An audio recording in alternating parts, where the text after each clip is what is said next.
Hi beautiful people, welcome back. If you're new, welcome. My name is Georgia. So we are doing a recap and a review of the Real Housewives of New York season 15 episode 4, titled Match Point of No Return. So the ladies are still in the Hamptons. Remember, we left off where they were at breakfast and Bryn and Uba was getting into it. At least Uba was giving it to her, and Bryn was like, don't speak to me like that. Don't speak down to me. We had Erin pulling Uba to the side and trying to get her to calm down, but she wasn't having it. But we ended it there.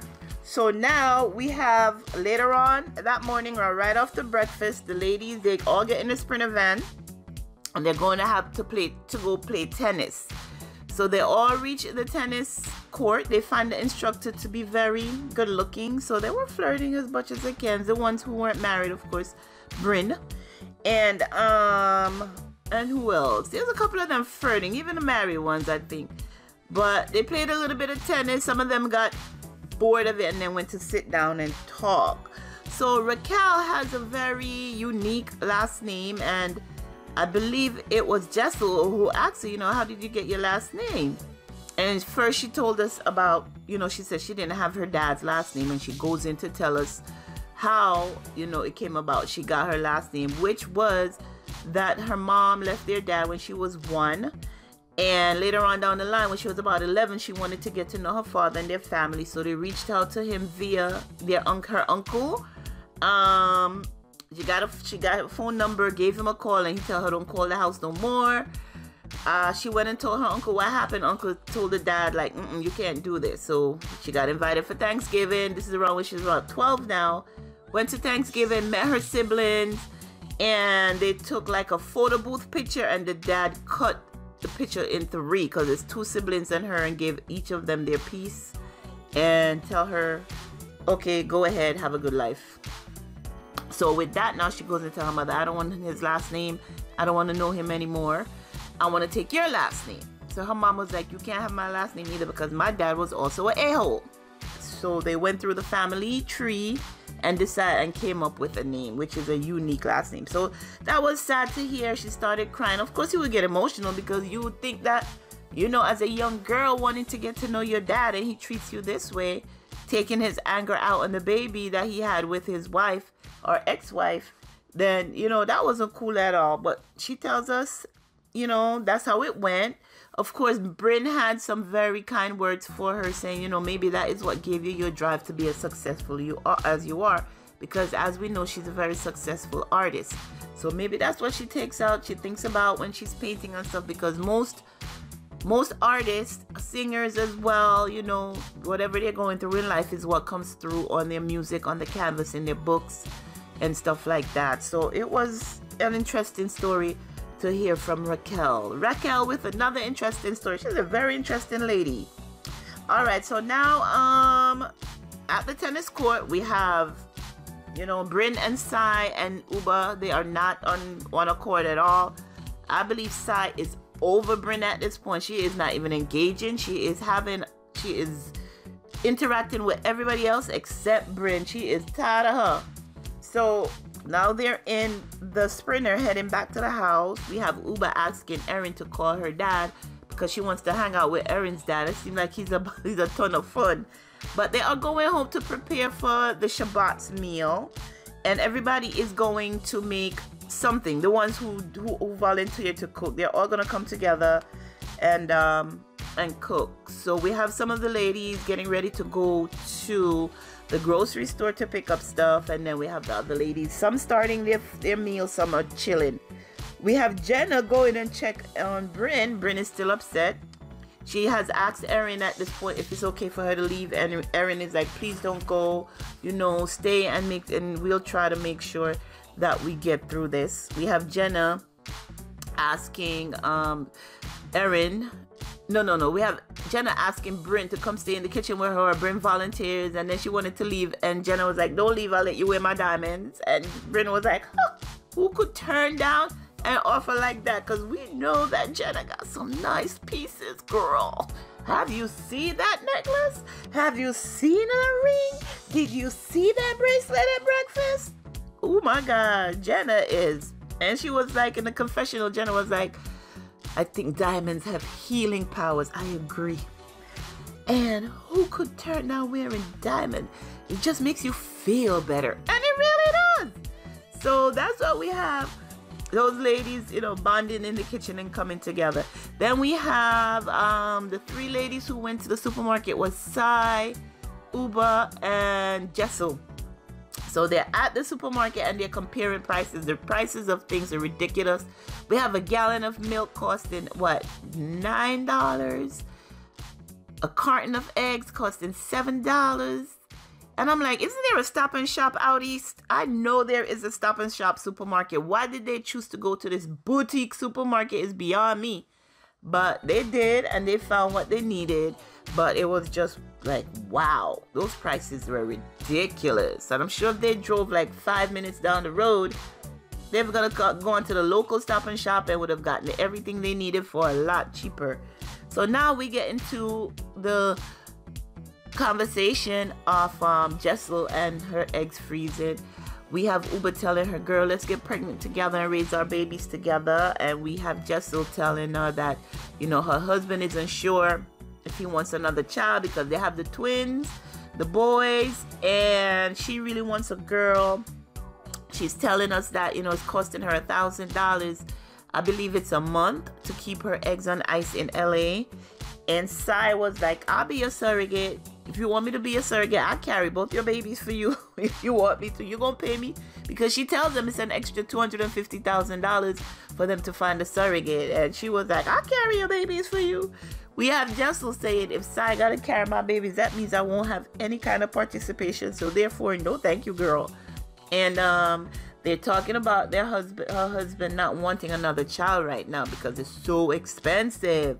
Their kids are in private school, and she's telling them how much it costs to pay for private school, and that is just fact that they're just so expensive, and he doesn't want another kid right now, but she wants a girl.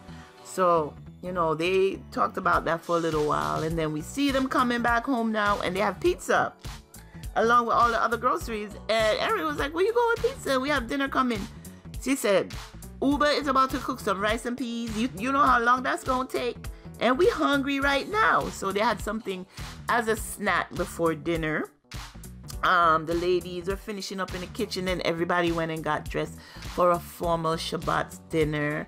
We have Erin saying I think it's a prayer. She said that it's the men usually say it around the dinner table. And she kind of forgot the words. And Rebecca Minkoff jumped in and helped her. And then she's like, Erin is like, I don't understand how you could be Jewish and in the Scientology church at the same time. This is in the confessional. Nobody brought it up about some issue with the Scientology. Remember when they were on the helicopter and we had Erin trying to have a conversation with Rebecca about it, and Rebecca was not having it. So I guess it's never gonna come up, or they're gonna force it on her to have that conversation. But it is not it's not Rebecca's turn yet, so we're gonna get there. So now we're sitting at dinner. Everybody's dressed very nice. And of course, we have Jenna, who's always stepping out of the box, girl. Everything she have on is a conversation piece. At this point, it is her latex top. She's wearing it with some jeans. We have Jessel ask her if it's a repurposed top. Was it part of a vehicle at one point?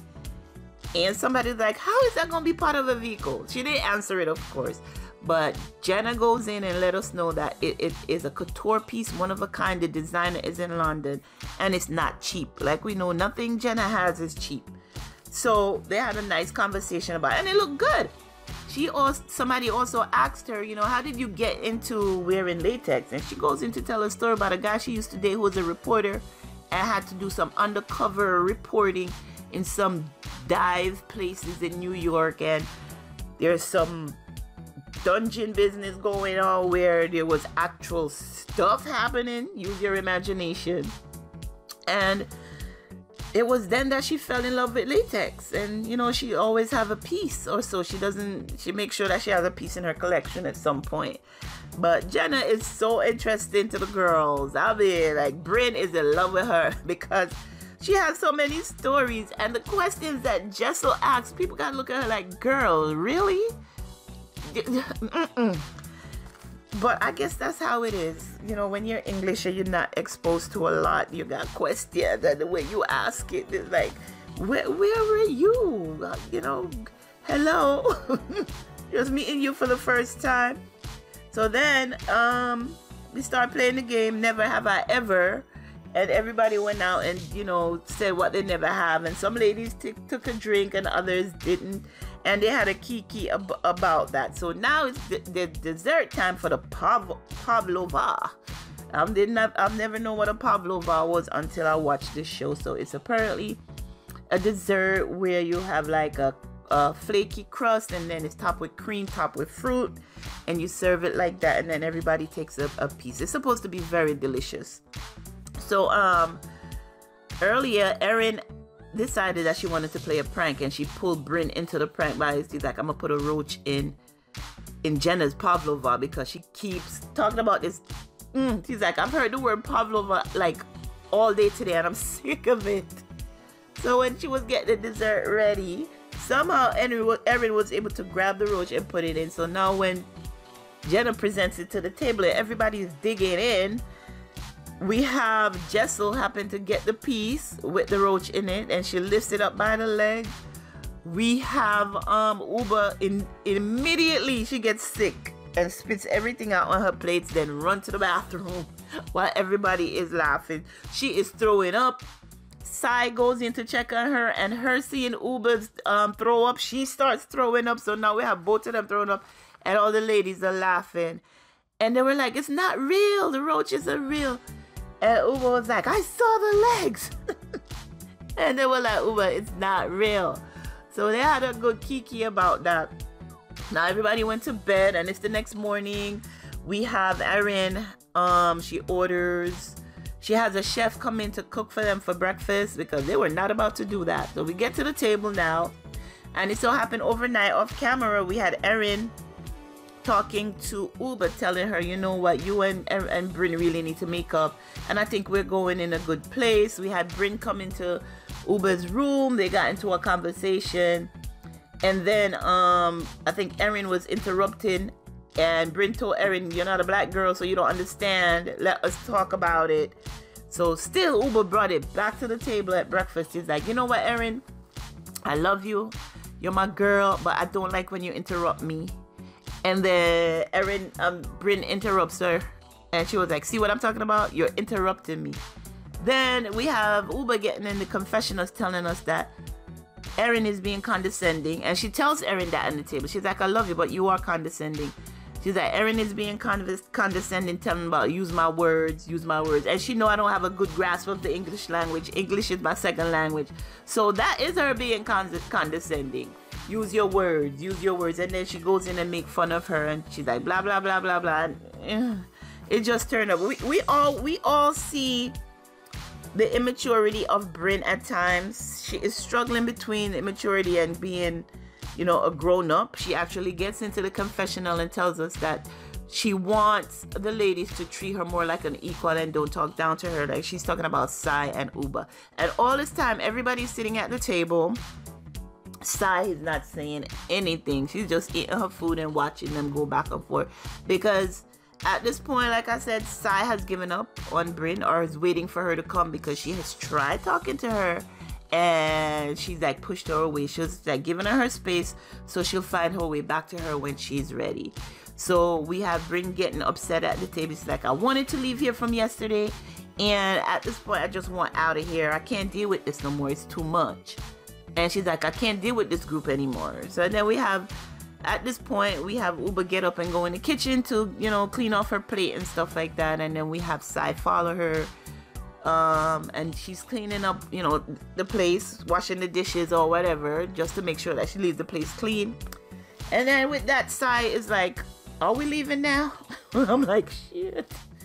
Sai is done. She is done for now. I know she's not done forever, but she's done for now. She's giving Bryn her space. Let her think about what she's doing and what she's saying. Because she's saying Uba is calling her snake and something pigeon, and she don't like those words, she don't like those titles, and it's not cool. So that's where we are with it. The girls are still fighting. We thought there was some sort of camaraderie, because at the beginning of the dinner the night before, Uba and Bryn was getting along. And I guess by the end of the night, it was gone again. It's fleeting. It's here and it's there. It's coming and going. So it's interesting to see these two ladies interact. And I think Sai is allowing Uba to get through what she needs to, in order, you know, they want to make it seem like they're ganging up on Bryn. So she's letting Uba deal with what she got with Bryn, and maybe later on she'll come together. But the ladies are still at it. At one point, we had Jessel call her husband, and he's like, oh, you just waking up? You out there having fun while I'm stuck here with the kids? And then Jessel was like, okay, you can have tomorrow off. And he was like, that's not true, because you're always sleeping. And he turns to his son and he's like, what is mommy always doing? Always sleeping. And she doesn't like that, because he is grooming the kids to do and say things, and that's not cool at all. So that is where we are with the recap and the review. The ladies are done with the Hamptons. We're going to see them back in the city in the next episode. I'm not sure what event they're going to next, but we're going to keep following these ladies and see how they maneuver their relationship. So that is my review of the Real Housewives of New York, season 15, episode 4, titled Match Point of No Return. Be sure to go down in the description and click on the links. Make sure that you subscribe to the channel. Make sure that you comment and share this video. Until next time, guys, be sure to take care of yourselves and your families. Bye-bye.